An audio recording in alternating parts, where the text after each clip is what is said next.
Hello guys, तो आपका स्वागत है मेरे चैनल रिव्यू फ्रॉम हकला में। हम आज बात करेंगे कैन में जो ऑन गोइंग है, जिसका नाम है The Banished Court Magician Aims to Become the Strongest. इसके स्टूडियो का नाम है गेकुकू और इसके डायरेक्टर है टकाहाशी कैन। इसका भी एपिसोड 11 आया है। तो देर ना करते हम इसकी स्टोरी पे आते हैं। तो इसकी स्टोरी चालू होती है कि इसमें शो हो रहा है कि हमारे हीरो ने कैसे अपनी ये स्किल ढूंढी या क्रिएट की, लिमिट ब्रेक। तो उसके बारे में थोड़ा शो होता है। फिर सीन चेंज होता है कि हमारा हीरो फाइट कर रहा है ब्लेड मास्टर से, और ब्लेड मास्टर उसकी बहुत तारीफ करता है कि उसने ऐसा कोई मूव खोजा है।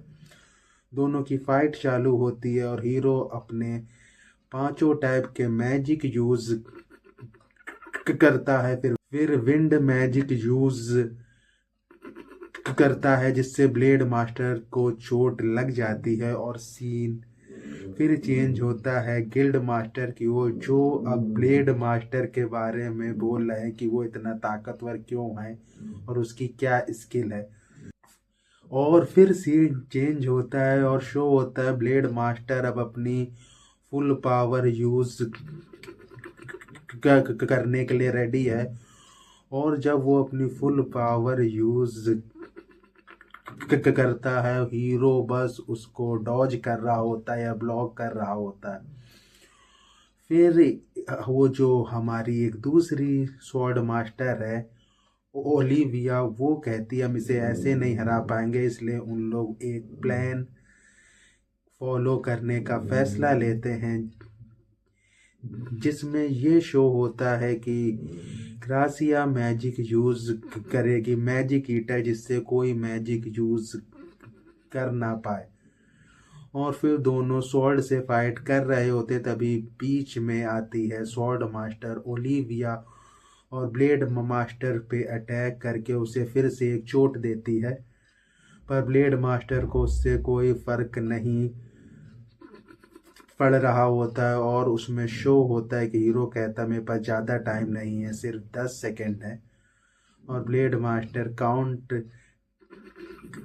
करता है 10, 9, 8 और हीरो को मारने वाला होता है। तभी प्लान का एक और हिस्सा शो होता है कि हीरो वहाँ एकदम हारा नहीं है, क्योंकि जो टाइमिंग थी वो थी मैजिक ईटर को रोकने के लिए। और वो मैजिक ईटर हट जाता और हीरो अपना मैजिक यूज करता है ब्लेड मास्टर के ऊपर।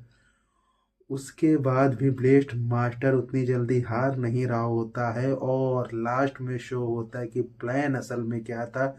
जब ग्रासिया अपने बो से उसको एक तीर मारती है और मार देती है, और ब्लेड मास्टर उससे बहुत इम्प्रेस होता है कितना अच्छा इन्होंने प्लान किया है, जिससे अब उसकी मौत होने वाली। पर उसको आपको एक पहले सीन में लेके जाना चाहूंगा जो हुआ था, जो मैंने नहीं कहा, जिसमें ब्लेड मास्टर बात करता है हमारे हीरो के मास्टर के बारे में और कहता है तुम्हारी माँ की मौत कैसे हुई तुम्हें आइडिया नहीं है, क्योंकि तुम्हारी माँ बहुत ग्रेट टाइप की थी। पर वो पूरी बात कुछ नहीं बोलता है और फाइट चालू हो जाती है। और जैसा कि आपको पता है, एपिसोड ब्लेड मास्टर की मौत के साथ खत्म हो जाता है। तो देर ना करते हम इसके रिव्यू पे आते हैं। तो इसका अगर मैं रिव्यू करूँ, ये एपिसोड 11 पहले पहले ये मुझे फील हुआ था ये इतना खास नहीं होगा, ये सिर्फ फाइट के बारे में होगा और इसमें ये होगा कि हीरो हीरो हीरो ने अपनी बेस्ट स्किल यूज की और वो ब्लेड मास्टर को आसानी से पीट देगा। पर इस कहानी में ऐसा कुछ नहीं शो हुआ है।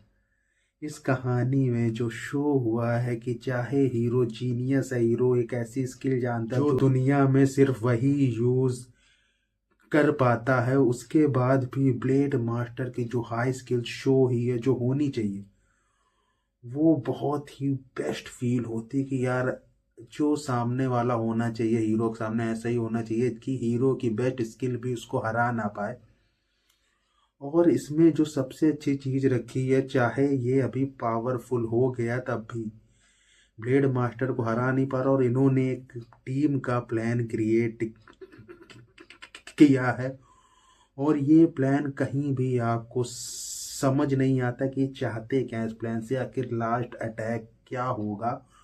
सबको उम्मीद थी, या मुझे भी उम्मीद थी कि हीरो का ही लास्ट अटैक होगा जैसा हमेशा होता, पर इसमें लास्ट अटैक था उसकी टीममेट ग्रासिया का। तो ये बहुत ही अच्छा था, ये प्लान एकदम आप प्रेडिक्ट कर ही नहीं पाओगे कि ये हो भी जाता। और इसमें एक चीज़ मुझे अच्छी लगी कि जब हीरो की स्किल के बारे में शो होता है, एक अच्छा शो हुआ, जब फाइट चेंज होने वाली होती तो ब्लेड मास्टर की स्किल के बारे में जो बात होती वो भी बहुत ही ब्यूटीफुल रूप से शो हुई है। तो ये कहानी आपको जोड़ के रखते, आपको मालूम होता है सीन चेंज होगा पर आप देखना चाहते हैं कैसे होगा।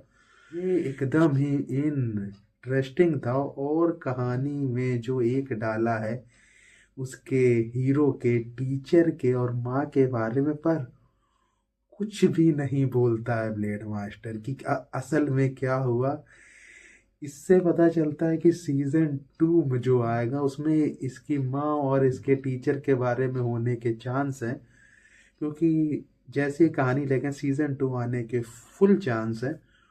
और इसमें हीरो की एक तरह से मुझे फील हुई कि हीरो की जितनी भी स्किल है उससे सब हाई मानते हैं, पर लास्ट में ऐसा फील होता है काफ़ी नॉर्मल फाइटर है। तो ये भी देखने में काफ़ी ठीक था कि क्योंकि इसके जैसा नाम है वैसा ही है कि ये ताकतवर बनना चाहता है।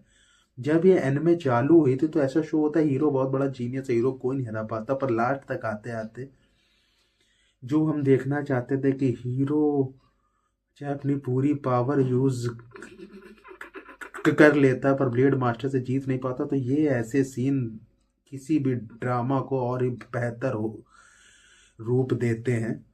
अगर मैं इस सिर्फ एपिसोड 11 को रेट करूं 10 में से 8 दूंगा मैं, क्योंकि कहानी तो एकदम ठीक थी, पर ये फाइट सीन और जितना भी शो हुआ है ऐसा लगा कि कहानी को बहुत खींच रहे हैं। इस फाइट को भी इतना खींचने की मुझे कहीं नीड फील नहीं हुई कि हीरो अपनी स्किल यूज करने के बावजूद जीत नहीं पा रहा। वो सब ठीक है, प्लान भी ठीक है, पर उसके बाद भी ऐसा फील हुआ फाइट को उन लोग फालतू में खींच रहे, जैसा कि बीच में स्वॉर्ड मास्टर ओलिविया का आना और एक तरह से उससे बोलना तुम बहुत बेहतर थे, ये सब फालतू की चीजें, एक तरह का ये शो करने की कोशिश करना कि ब्लेड मास्टर बुरा नहीं है, ये सबसे फालतू चीज थी।